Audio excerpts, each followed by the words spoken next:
Hello friends, my name is Jeff and I'm going to talk to you about the Daily Bugle set from Lego. It's set number 76178. It has an amazing 3,772 pieces. This was a Christmas gift for my loves Jen and JJ, and I have no idea what they spent on it, but I'm sure it was a bundle. This is by far the largest Lego set I have ever built. I have some facts from brickfanatics.com. This is a total of 82 centimeters from base to top of the tower. Not the tallest Lego set out ever. That's still the Eiffel Tower, which I saw recently at the Lego store, and it's just amazing. But this is the biggest Marvel set ever, which kind of surprised me. I thought maybe the Helicarrier would have been, but I guess this is even bigger. So I tackled this yesterday. It took me 10 hours and 48 minutes to build it. That was really only stopping for refreshments. I didn't really make any food yesterday. I just pretty much just grabbed food. I was taking the day off because I had spent most of the last 2 days cooking. And so this was a treat to myself to just sit down, build this. I did have some movies on while it was going, but this is just amazing. The instruction book that comes with this is like literally a bound book. It's just bloody amazing. It has an introduction about the Daily Bugle as a Marvel Comics historical entity. It has introductions to the 25 characters that are in this. There are 3 civilians that are kind of, well, one of them especially is a deep cut. So Amber Grant is a Bugle reporter. Ron Barney does have a credit. He's appeared as a Daily Bugle reporter. Bernie the cab driver has 1 appearance. And I looked this up and then saw it in the Brick Fanatics website. He appeared in 1 issue of Incredible Hulk back in the 1970s. So super deep cut.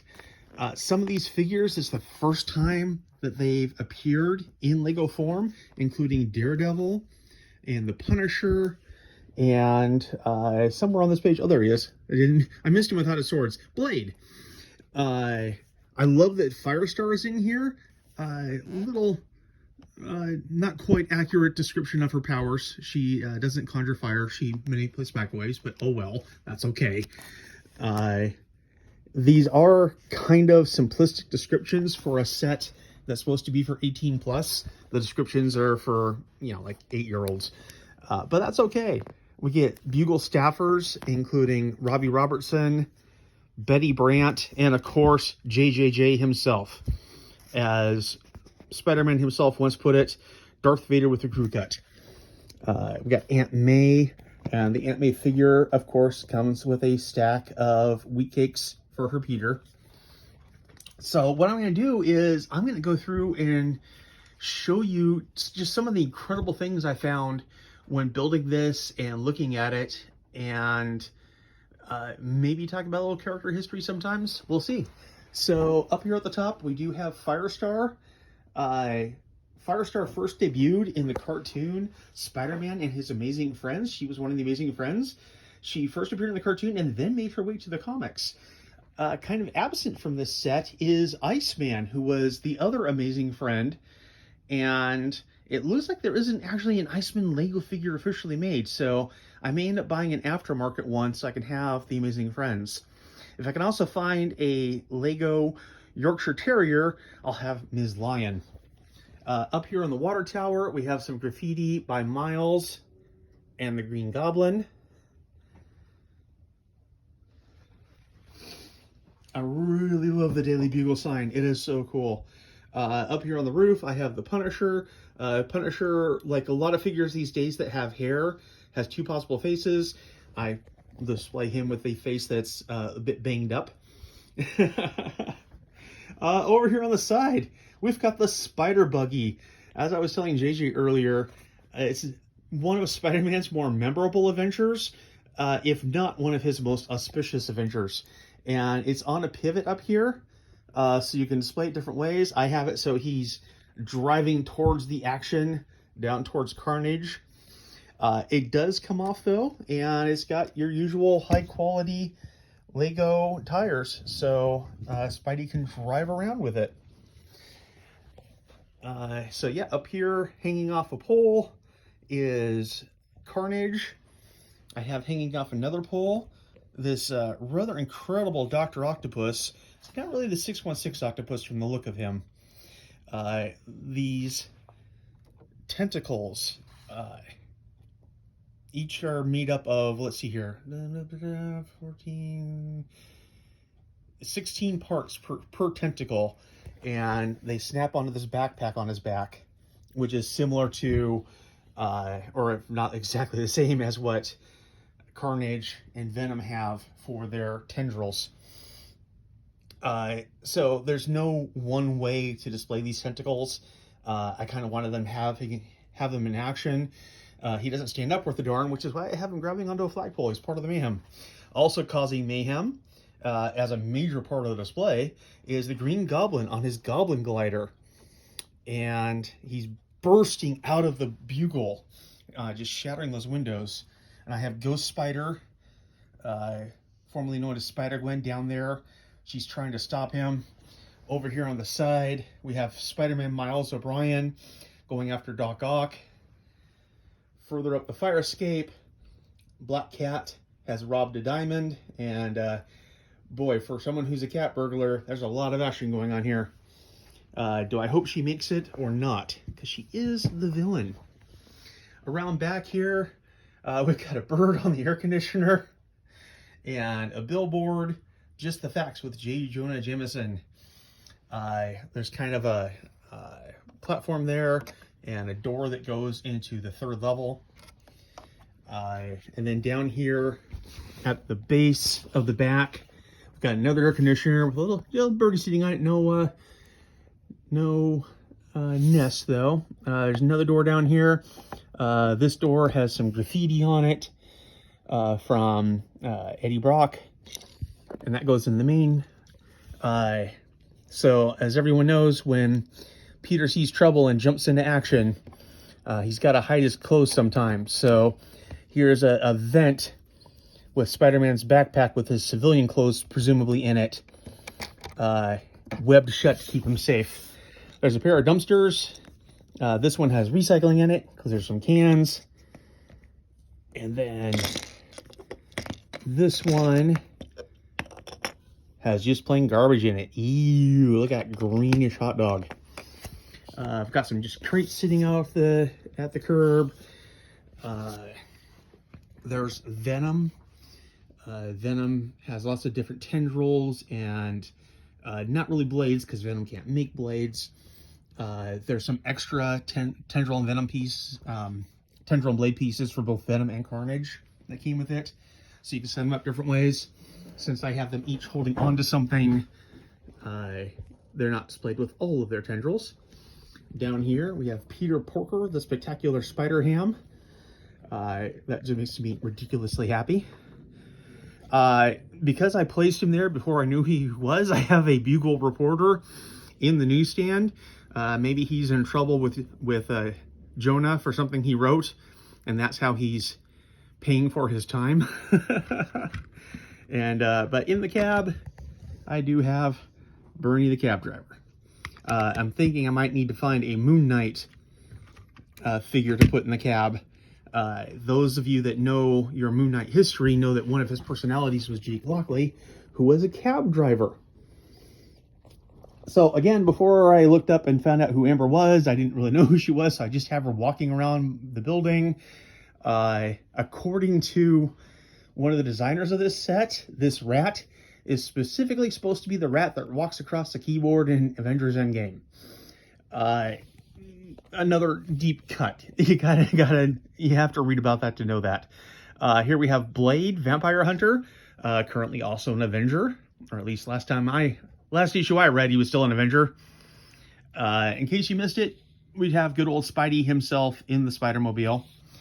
This is kind of impressive. So this is Sandman bursting out of the pavement.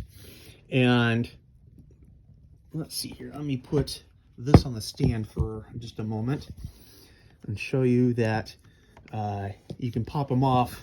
And he still doesn't have legs per se, but you can have him as a more interactive with other figures size.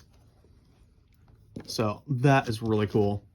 Oh, and of course, the cab rolls just like any good Lego car does.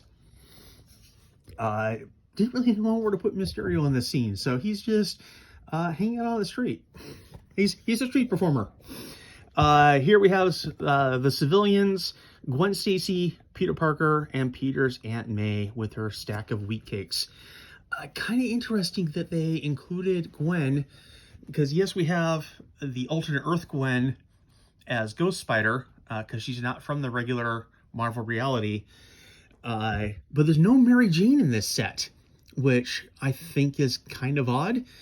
Again, that's something I might want to find at a, Bricks and Minifig store or something like that. Or, just any, I suppose, redheaded character. I can call it Mary Jane.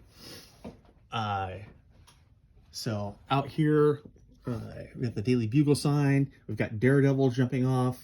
Again, this is Daredevil's first time in a Lego set. And excuse me, please.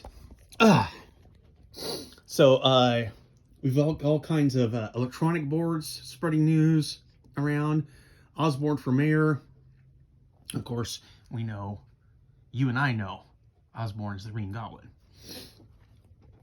Active news, we've got JJJ talking about whether clones are out of control. And so we have noted scientist Dr. Kurt Connors, who we know is the Lizard. Professor Miles Warren, who we know as a geneticist who makes clones and has sometimes been called the Jackal. And Scarlet Spider, who is a clone of Peter Parker. And then over here, earlier today, breaking, villains promise to stop being bad guys. Can they be trusted? And we have Mysterio, Dr. Octopus. At least I think that's supposed to be Doc Ock. He doesn't have arms, but he's chubby and wearing green. Sandman and Green Goblin. A lot of green there. As has been pointed out by scholars better than I, green and purple tend to be villainous colors. And if you have any questions about that, just look at Lex Luthor. Different universe, I know. So, something else, now that we've gone around the outside of the building, what's really cool about this is you can kind of see there's stuff happening through the windows. Well, each of these comes off. So I'm going to set this on the stand again so I can use both hands. And I'll take off the first layer. And here in the top floor, we have J. Jonah Jameson's office. He's got a stack of newspapers on his desk and a computer. The email on his screen on his desk. Can't really get that into focus, but basically it's Peter Parker at Web, and the email says, "You're fired." Oh, and this message says, "Sent." Jonah's got a file cabinet back there. Each of the drawers open. Anytime you see some drawers in this set, they do open and close. He's got some awards on his cabinet back there and a coffee cup. He's holding a biro or stylo, pen, whatever you want to call it, which is funny for a guy who's now editing completely on computers. Through his office door is his loyal and harassed secretary, Betty Brandt. On her computer screen, again, really hard to see in the video, is an email from Eddie Brock. And then up on her television screen, it's the same thing we saw out on one of the outer screens, which is about the Clone Menace. There's an elevator on each floor that matches up. The elevator doesn't do anything, it's just decorative, but it's still really neat. So let's come down the next level and carefully remove this front. There we go. Isn't that cool? All right, so I'm kind of considering swapping these because this seems like an abandoned upper floor instead of a third floor. So in this, we have an abandoned storage area. It's so abandoned, there's a giant spider web and a spider in there. We've got a camera. Again, all these drawers open. There's a pizza box up on top and a stack of papers back there. And I thought this was really neat. It's a copy machine, and the lid even opens. That's just an incredible attention to detail that I really appreciate. It's so neat. And we kind of get the idea that this is an office that Peter may have acquired for himself. At least that's my idea about it. It's got, there's a couple vents up here. He's got some post-it notes on the wall and a picture of his other identity. That's what brings home the bacon. Very old-fashioned phone, no computer. This is the office of someone who's just kind of squatting. That's my opinion on the subject. All right. Let's see here. Did I miss anything on this one? No, I don't think so. We do have that door out to the balcony back there. All right. So, peeling away the front from level 2, we have the newsroom, and this is really cool. It's a very modern looking newsroom. I mean, not that I really know what a newsroom looks like these days, but I imagine this is what it's like. On the wall in here, we've got some newspaper headlines, and so most of the newspapers in this building are unique. They're like archived special editions that sold a lot of papers. Perhaps the only one that appears over and over again is this one, which I'm taking to be the today's paper, and it says no crime, no thanks to Spider Menace. But you've got all these other ones that reference other kinds of things that have happened, and we see some characters that don't appear in the set otherwise. So over here we've got kind of a break room area, a coffee maker, we've got a tray of donuts. Working on this side of the desk, we have Daily Bugle reporter Ben Urich. You probably know him from the comics. You may also know him from the Daredevil Netflix TV series. Over on this side, we have Jonah's right-hand man, Robbie Robertson. There's another stack of papers back there and a trash can. They've all got computers with stuff going on. There is another chair back there, which I would probably put one of the other reporters on now that I know that they are reporters and not newsstand people. Pretty neat looking water cooler back there too. It's amazing what they can do. Got another stack of paper sitting there. So again, pretty cool level. And then down here, I'm gonna move these civilians out of the way. And then, let's set this down again.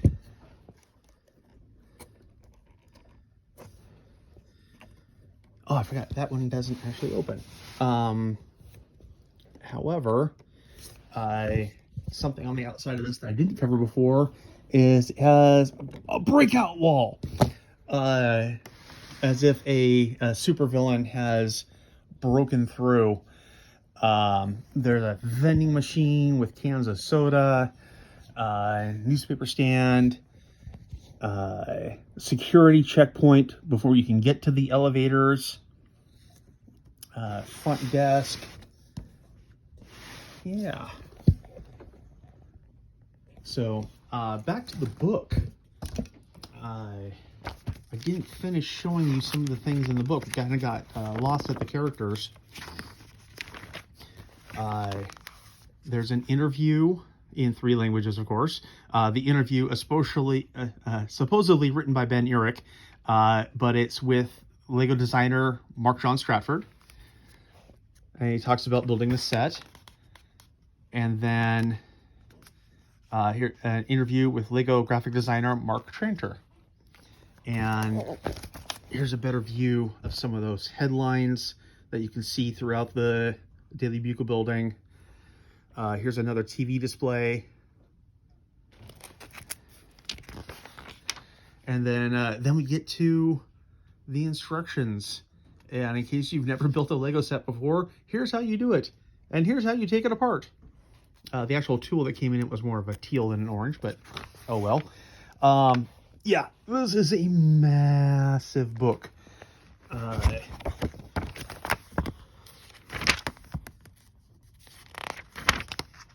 So 535 steps, 369 pages of instructions, and like I said earlier, 3,772 pieces total.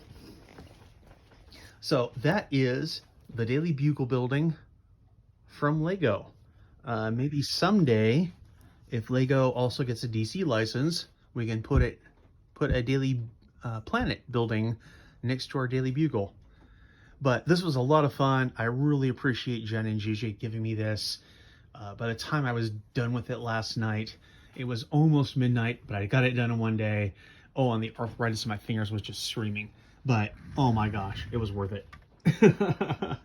So, that's it. I haven't really done a tour review before, but I hope you enjoyed this one.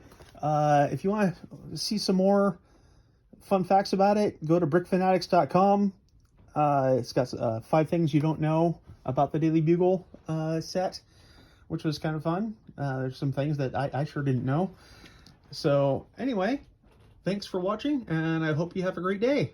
Face front, true believers.